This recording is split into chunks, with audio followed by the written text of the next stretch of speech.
ये जब से इस धरती पे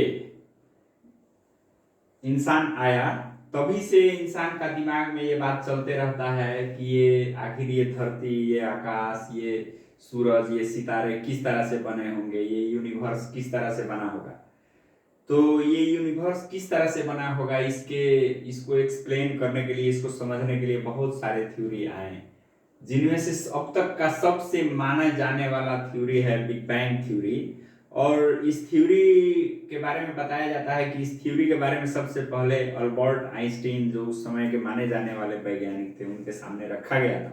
उन्होंने नकारा इसको। तो ये बिग बैंग थ्योरी को शुरुआती दिनों में बहुत रिजेक्शन मिला। बाद में इसके फेवर में बहुत सारे फैक्ट आए, बहुत सारे प्रूफ आए, ऑब्जर्वेशंस ने इसको दिखाया कि नहीं, ये बिग बैंग थ्योरी सही साबित हुआ। तो आइए इस बात को हम समझते हैं कि यूनिवर्स ये किस तरह से बना, इस बारे में ये बिग बैंग थ्योरी क्या बताता है। तो यूनिवर्स जो ये है, आकाश गंगा है, धरती है, सितारे हैं, सूरज है, ये सब का निर्माण होने से पहले, आज से 13.7 अरब साल पहले, छोटा सा एक गुच्चा था। बच्चा जो गुच्चा खेलता है, 1 सेंटीमीटर से भी छोटा था। तो उस गुच्चा के रूप में पूरे ब्रह्मांड ये गुच्चा के अंदर था। तो पॉइंट का साइज का था वो गुच्चा। अब वो गुच्चा छोटा था, इसका मतलब ये नहीं कि वो हल्का होगा। पूरे ब्रह्मांड उसके अंदर है, इसका मतलब उसका भारी वेट इतना ज्यादा होगा कि दुनिया में जितना क्रेन है अभी का, सब क्रेन को लगा दिया जाए, उस गुच्चा को उठाने में तो नहीं सकेगा। क्योंकि उसी से ये धरती, ये जितने ग्रह हैं, बृहस्पति, शनि, सब से लेकर के, और ये सूरज और जितने सितारे हैं, सब उसी से निर्माण हुआ है। अब बताइए कि उसका वेट कितना होगा। तो ये बहुत पॉइंट साइज का था। ये कैसे हम लोग मानेंगे कि जितने भी चीजें हम लोग देखते हैं, सोना इतना भारी होता है, उसके अंदर भी बहुत कम चीज होता है, ये प्रोटॉन और न्यूट्रॉन, और बाकी सब चीजें खाली रहती है। तो ये इसको प्रूव करता है। तो इसमें सबसे पहले क्या था कि ब्रह्मांड का जब निर्माण हुआ, तो उस समय एक छोटा सा गुच्चा के साइज का एक चीज था, पूरे ब्रह्मांड सिमट करके एक छोटा सा। तो उसको देखने के लिए, बिग बैंग को शुरुआती दिनों में कैसे हुआ, उसको देखने के लिए कोई मनुष्य यहाँ पे नहीं था, कोई आदमी नहीं था। शुरुआती दिनों में वो गुच्चा था, तो उसके अंदर विस्फोट हुआ, जैसे बम भड़कता है उसी तरह से विस्फोट हुआ। और उस विस्फोट के 1 सेकेंड के 100वें व 1000वें भाग के अंदर उस विस्फोट से बाहर निकला प्रोटॉन, न्यूट्रॉन, इलेक्ट्रॉन, जो कि जिससे कि हमारा परमाणु का निर्माण होता है। परमाणु में क्या होता है, प्रोटॉन, न्यूट्रॉन, इलेक्ट्रॉन होता है। ये एक हाइड्रोजन एटम जो रहता है, उसमें एक प्रोटॉन, एक न्यूट्रॉन और एक इलेक्ट्रॉन रहता है। तो उस तरीके से पूरे ब्रह्मांड में जब ये विस्फोट हुआ, तो प्रोटॉन, न्यूट्रॉन और इलेक्ट्रॉन बाहर वजूद में आए, बाहर आए। और उसके बाद उसके 100 सेकेंड के बाद में क्या हुआ, तो न्यूक्लियस बना। जैसे हाइड्रोजन का न्यूक्लियस बना, हीलियम का न्यूक्लियस बना, ये सिर्फ न्यूक्लियस बना और कोई एटम नहीं बना। उसके कुछ समय बाद जो है सो, जैसे ये सूरज के अंदर रिएक्शन होता है कि 4 को हाइड्रोजन मिल करके एक हीलियम एटम बनता है, उसमें से कुछ गर्मी निकलती है, वैसे ही उसके बाद क्या हुआ, तो ये हाइड्रोजन, 4 को हाइड्रोजन एटम मिल करके क्या हुआ, तो हीलियम एटम बना, जिससे कि सूरज बना। और वो सूरज बना, वैसे ही कुछ साल बाद, वो उसके 100 साल बाद, पहला 100 मिलियन साल बाद पहला जो है सो स्टार बना। स्टार बनते समय उस स्टार में क्या बना, तो जितने हाइड्रोजन और हीलियम के अलावा जितने हेवी मेटल और एलिमेंट होते हैं, जैसे सोना, चांदी, ये सारी चीजें जो है सो सितारे में बनी, और वही सितारे का मौत हुआ, तो उससे हमारा धरती बना। तो ये सिंपल में था। आइए अब इसको हम बेहतरीन तरीका से समझते हैं।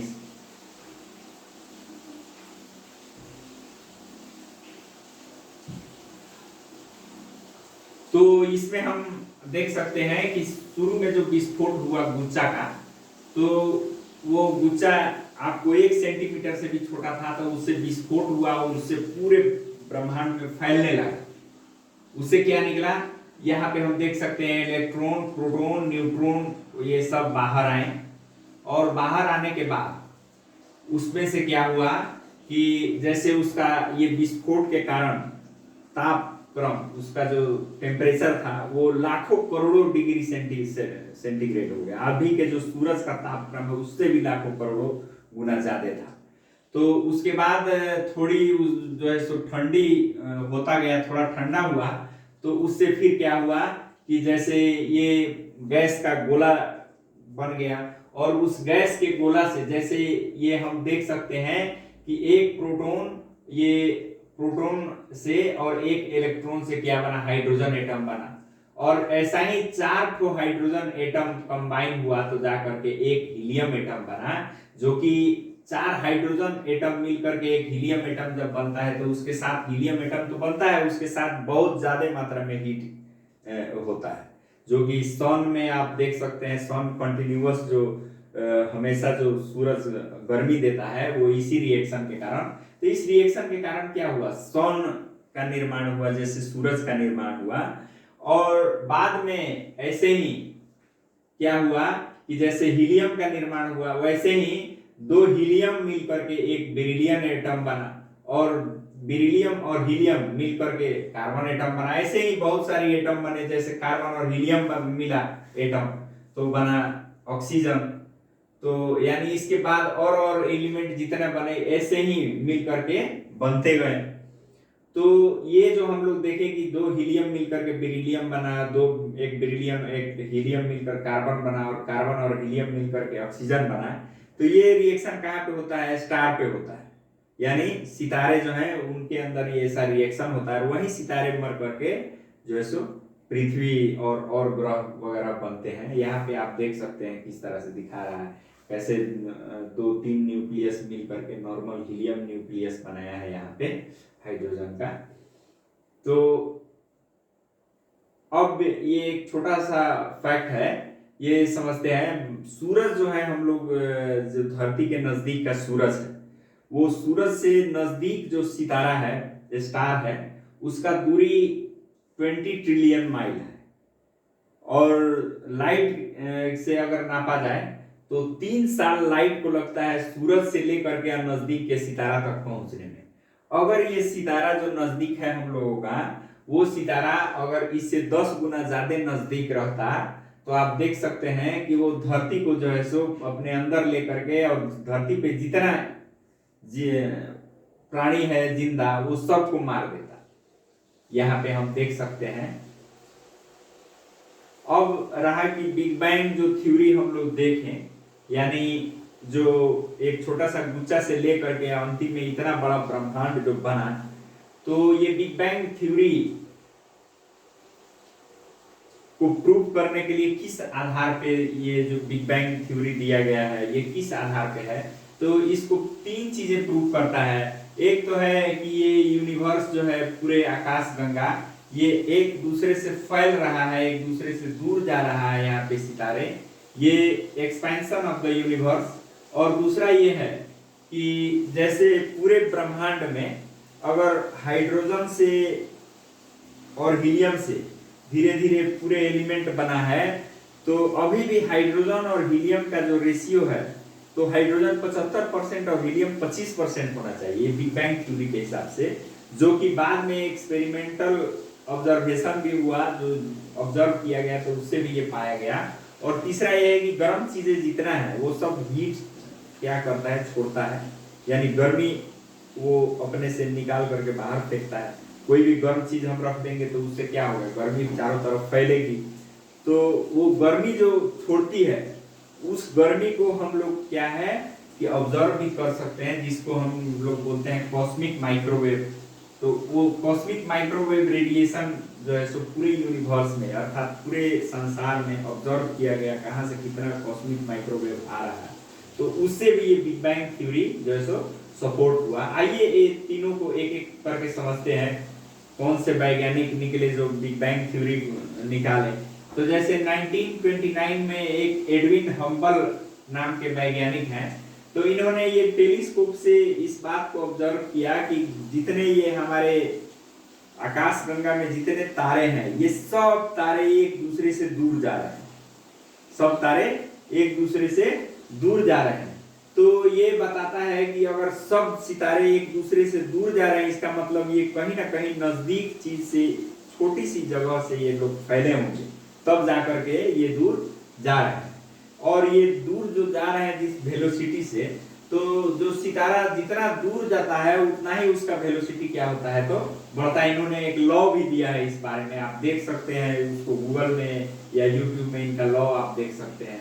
और उसके बाद 1965 में दो ये एस्ट्रोनॉमर निकले, पेंजियास और विल्सन। तो इन्होंने ये रेडिएशन जो होता है, जैसे हम लोग अभी डिस्कस किए हैं कि कोई गर्म चीज अगर कहीं पे रख दिया जाए तो उससे गर्मी निकलती है, तो जैसे हम लोग बिग बैंग में डिस्कस किए कि पहले एकदम गोला था, बहुत हाई तापमान पर था, उसका बाद में ठंडा होता गया। तो अगर कोई चीज गर्म चीज से ठंडा होता जाएगा तो वो क्या होता है, हीट जो है सो छोड़ता है, गर्मी छोड़ता है। तो वो गर्मी को जो है सो हम लोग क्या कर सकते हैं, नाप सकते हैं। तो ये एंटीना, इन्होंने ये एंटीना से ऑब्जर्व किया कि पूरे ब्रह्मांड में इस तरह से हीट रेडिएशन होता है। ये पूरे उन्होंने नक्शा बना करके दिया यूनिवर्स का, कहां कहां से कितना कितना रेडिएशन निकलता है। तो इससे क्या हुआ कि बिग बैंग हुआ था कह करके साबित हुआ। और इनको 1978 में इन दोनों को जो है सो नोबेल प्राइज मिला इस चीज के लिए, इस खोज के लिए। तो बाद में अभी जितने ये सैटेलाइट वगैरह होते हैं जो पूरे ऑब्जर्व करते हैं, मैप वगैरह देते हैं कि कहाँ से कितना रेडिएशन निकल रहा है, तो बाद में अभी जो सैटेलाइट वगैरह निकलता है वो सैटेलाइट से भी ये चीज प्रूव हुआ कि नहीं, ऐसा रेडिएशन होता है। तो इसके कारण भी बिग बैंग थ्योरी को सपोर्ट मिला। और एक तीसरा जो फैक्ट था हम लोग डिस्कस किए कि हाइड्रोजन और हीलियम से अगर पूरे ब्रह्मांड में जितना एटम बना है सब अगर बने हैं, तो हाइड्रोजन और हीलियम का जो रेशियो है अभी भी ब्रह्मांड में वो 24% हीलियम और 25% हीलियम और 75% क्या होना चाहिए, हाइड्रोजन होना चाहिए। जो कि बाद में ऑब्जर्वेशन से पता चला कि इस पूरे यूनिवर्स में, पूरे ब्रह्मांड में 24% हीलियम मौजूद है। तो इससे जो है सो ये प्रूफ मिला, आप देख सकते हैं यहाँ हीलियम का जो है सो परसेंट दिखाया गया है पूरे ब्रह्मांड में कितना है। तो हीलियम और लिथियम ये सब का निकाला गया है।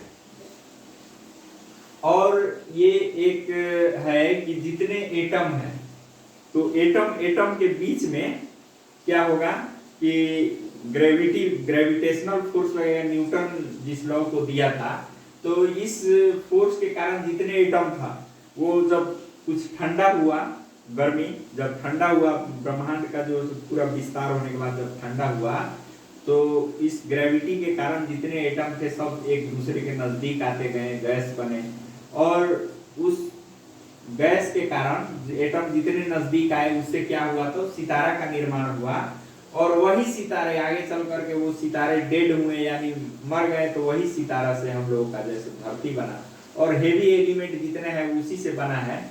और ये एक आइए बात समझते हैं कि पूरे यूनिवर्स में जितना प्रोटॉन एटम जो रहता है, हम लोगों का परमाणु जो होता है, उसमें क्या होता है, प्रोटॉन होता है, इलेक्ट्रॉन होता है, न्यूट्रॉन होता है। न्यूट्रॉन का कोई चार्ज नहीं होता, और प्रोटॉन में चार्ज होता है प्लस, और इलेक्ट्रॉन में चार्ज होता है माइनस। तो ये प्रोटॉन और इलेक्ट्रॉन के बीच में एक फोर्स लगता है, और फोर्स ऑफ अट्रैक्शन लगता है, जिससे इन दोनों को नजदीक खींचता है। और प्रोटॉन और दूसरे प्रोटॉन के बीच में क्या होता है, दोनों एक दूसरे को धकेलते हैं, दूर धकेलते हैं। तो ये पाया गया कि दो कोई चीज है, जैसे दो प्रोटॉन हो या दो इलेक्ट्रॉन हो, सब जितने चीज हैं सब के बीच में क्या लगता है, फोर्स ऑफ ग्रेविटेशन लगता है। तो ये प्रोटॉन और प्रोटॉन या इलेक्ट्रॉन और इलेक्ट्रॉन के बीच में जो धकेलने का, एक दूसरे को दूर भेजने का जो फोर्स लगता है, वो लाखों करोड़ों गुना बड़ा होता है किससे, ग्रेविटेशनल फोर्स से।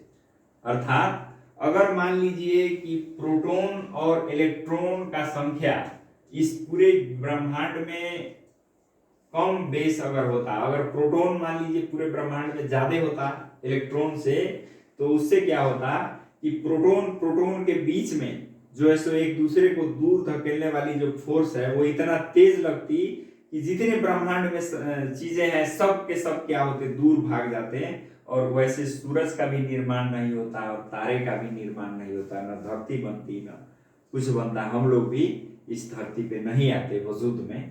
तो ये बताता है, चलिए बेहतर हुआ कि इस प्रकृति में, इस ब्रह्मांड में जितना प्रोटॉन है, जितना प्लस चार्ज है उतना ही माइनस चार्ज है, जिसके कारण ये बैलेंस बना और ग्रेविटी जो है सो एक्शन में आया और जो है सो पूरे स्टार प्लानेट जितना था, धरती और आकाशगंगा, ये पूरे बना। तो दोस्तों ये वीडियो आप लोगों को कैसे लगा, ये इसके बारे में इसके बाद कौन सी वीडियो बनाया जाए, तो दोस्तों इसके बाद का वीडियो कौन सा बनाया जाए उसके लिए भी कमेंट कीजिएगा। आपको क्या लगता है, बिग बैंग हुआ होगा या नहीं हुआ होगा, या किसी दूसरे तरीका से ये धरती आया है, आपको क्या लगता है, कमेंट जरूर कीजिएगा। थैंक यू दोस्तों।